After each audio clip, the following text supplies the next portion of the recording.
जय श्री राम दोस्तों, आज हम सबसे पहले बात करने वाले हैं एल्विश यादव के बारे में। आज उनके पेरेंट्स का एबीपी न्यूज पर एक इंटरव्यू आया है जहां उन्होंने बहुत बड़े बड़े सवालों के जवाब दिए हैं। फर्स्ट ऑफ ऑल उनके पेरेंट्स से पूछा गया कि एल्विश ने एक्सेप्ट कर लिया है कि वो रेव पार्टीज ऑर्गेनाइज करवाते थे, तो उनके फादर ने कहा नहीं नहीं, किसने कहा, उसने ये एक्सेप्ट किया है, मैं खुद उससे मिलकर आया हूँ, उसने ऐसा कुछ भी नहीं बोला। उन्होंने कहा पापा आप और मैं साथ साथ थे, उन्होंने सिर्फ मेडिकल करवाया और फिर सीधा अंदर। फिर एल्विश की मम्मी ने कहा मुझे अपनी परवरिश पर पूरा विश्वास है। टोटली उनके पेरेंट्स ये कह रहे हैं कि ये सब रिपोर्ट पूरी तरह से गलत है। फिर इसके बाद एल्विश की मम्मी ने स्नेक्स के साथ फोटो शूट को लेकर बात करते हुए बताया कि एल्विश के एक फ्रेंड हैं जो कि सिंगर हैं। एल्विश एज ए गेस्ट उनके शूट पे गए थे जहां उन्होंने स्नैक्स के साथ फोटोज और वीडियोस क्लिक किए, वहीं से क्लिप तोड़ मरोड़ के दिखाई जा रही हैं। फिर इसके बाद रिपोर्टर उनसे पूछती है कि आज जो एल्विश सलाखों के पीछे है इसका जिम्मेदार कौन है, तो एल्विश के फादर कहते हैं कि इसके जिम्मेदार मेनका गांधी और पीएफए वाले हैं। देन आगे काफी इमोशनल मूवमेंट आता है जहाँ उनकी मम्मी शेयर करती है कि एक टाइम पे मेरा बेटा शोज करता था, उसे रेस्पेक्ट मिलती थी और आज पुलिस उसका हाथ पकड़कर ले जा रही है और वो रोने लगी। उनके फादर कहे करने वाला चैन से बैठा है और किसी और की गलती का नतीजा हम भुगत रहे हैं। चलिए दोस्तों, अब इस पे यूट्यूबर्स का रिएक्शन देख लेते हैं। थगेश ने इस पर रिएक्ट करते हुए क्या कहा आप देखिए। देखो, अगर एल्विश ने किया है तो पनिशमेंट मिलना चाहिए, 100% मिलना चाहिए, बट पता नहीं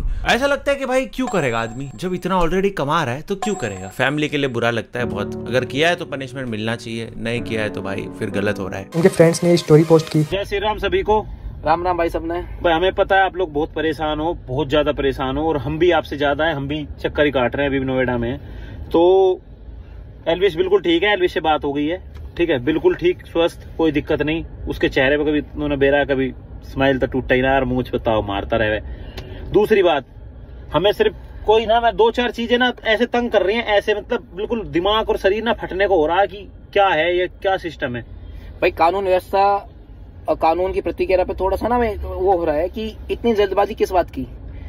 उसको 161 के नोटिस पे बुलाया, 161 के नोटिस पे आप पूछताछ के लिए बुलाते हो, अरेस्टिंग के लिए नहीं बुला सकते। वो भी संडे को बुलाया, उसको विश्वास था कि कोई दिक्कत ही ना होनी है, क्योंकि कुछ कोई कहते हैं ना कि ना करना ना डरना, तो उसके दिल में तो हमेशा तो वो रही है। उसके मन में कभी चोर था ही नहीं, वो चला गया, फिर भी चला गया, संडे को भी चला गया, बताओ।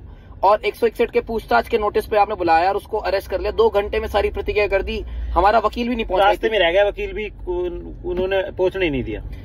तो ऐसा कोई भगोड़ा थोड़ी एल्विश यादव। एल्विश यादव ने हमेशा पहले दिन ही कह दिया था कि मैं पूरी कानूनी प्रतिक्रिया में मैं समर्थन। चलिए अब इस पे लोगों का रिएक्शन देख लेते हैं। सबसे पहले कीर्ति मेहरा जो कि एल्विश यादव की एक्स गर्लफ्रेंड है, उन्होंने ट्वीट करते हुए कहा कमजोर तेरा वक्त है, तू नहीं। फिर उन्होंने एक स्टोरी पोस्ट करते हुए कहा तमीज से न्यूज कवर करनी आती तो 161 पर नहीं बैठे होते, सच बोलने की हिम्मत कब लाओगे, किसी के माँ बाप से ऐसे टाइम पर बकवास कर रहे हो, शीशे में खुद से नजर मिला पाओगे, लाख पढ़ाई कर लो, इस तरीके से टॉप 100 पर भी नहीं आ पाओगे, शेमलेस मीडिया। लवकेश कटारिया ने ट्वीट करते हुए कहा सब सही हो जाएगा, हौसला रखो, आवर बॉय नीड्स स्ट्रेंथ, जिसने माँ बाप को रुलाया है इसी जन्म में हिसाब होगा और जल्दी होगा, पॉइंटलेस, बेसलेस, नॉन प्रैक्टिकल, बिकाऊ। सम्राट भाई ने कहा same on you ABP news, दिल टूट गया यार, भगवान अंकल आंटी को ताकत दो और जल्द से जल्द सब क्लियर हो जाए, जय श्री महाकाल। इससे ज्यादा सैड पार्ट कुछ नहीं हो सकता। मृदुल ने ट्वीट किया और कहा आई सपोर्ट एल्विश यादव। जासूस किंग ट्वीट करते हुए कहे एल्विश यादव सब ठीक हो जाएगा, बुरा टाइम सबका आता है, हैशटैग एल्विश यादव अरेस्टेड। और लक्ष्य चौधरी को भी न्यूज एंकर का बिहेवियर ठीक नहीं लगा एल्विश यादव के पेरेंट्स के साथ, तो उन्होंने ट्वीट करते हुए कहा this ABP anchor is so rude and irritating, what's his parents fault, nothing has been proved yet, Indian media is the worth itself. दोस्तों आज के लिए इतना ही, मिलते हैं नेक्स्ट वीडियो में।